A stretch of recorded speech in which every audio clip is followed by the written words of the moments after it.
समय की कहानी। श्री कृष्ण जी कहते हैं, समय कभी भी नहीं रुकता। आज यदि बुरा चल रहा है, कल अवश्य अच्छा आएगा। आप केवल निस्वार्थ भाव से कार्य कीजिए और वही आपके हाथ है।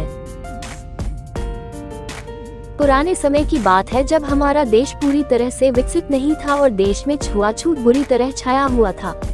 गीता नाम की एक बहुत ही खूबसूरत औरत थी। वो पेशे से एक हाई स्कूल टीचर थी।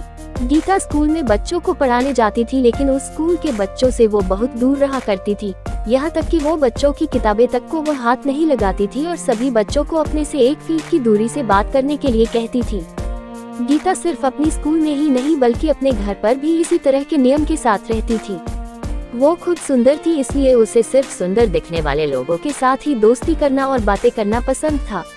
गीता को छोटे बच्चे बहुत पसंद थे। वो उन्हें तोहफे देती, खाने की अच्छी चीजें देती, पर उन्हें कभी अपनी गोद में नहीं बैठाती।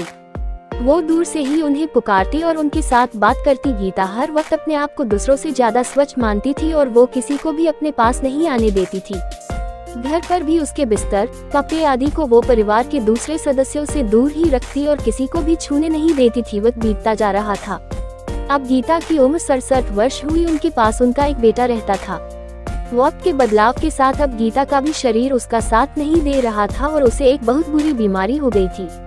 अब वो ना चल सकती थी, ना ही वो अपना काम खुद से कर पाती थी।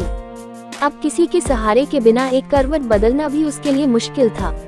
उसका बेटा उसकी पूरी तरह से सेवा करता था, फिर भी गीता कई बार कई घंटों गंदगी में पड़ी रहती थी।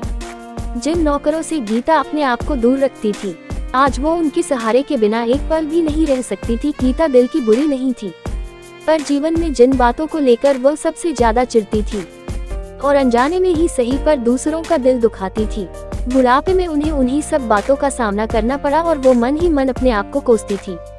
समय का परिवर्तन सभी के जीवन में आता है। हम आज जिस चीज से भागते हैं, उसी चीज का सामना हमें बाद में करना पड़ता है। इसलिए हमें अपने व्यवहार को इस तरह रखना चाहिए कि कभी भी वक्त के आगे हमें झुकना ना पड़े।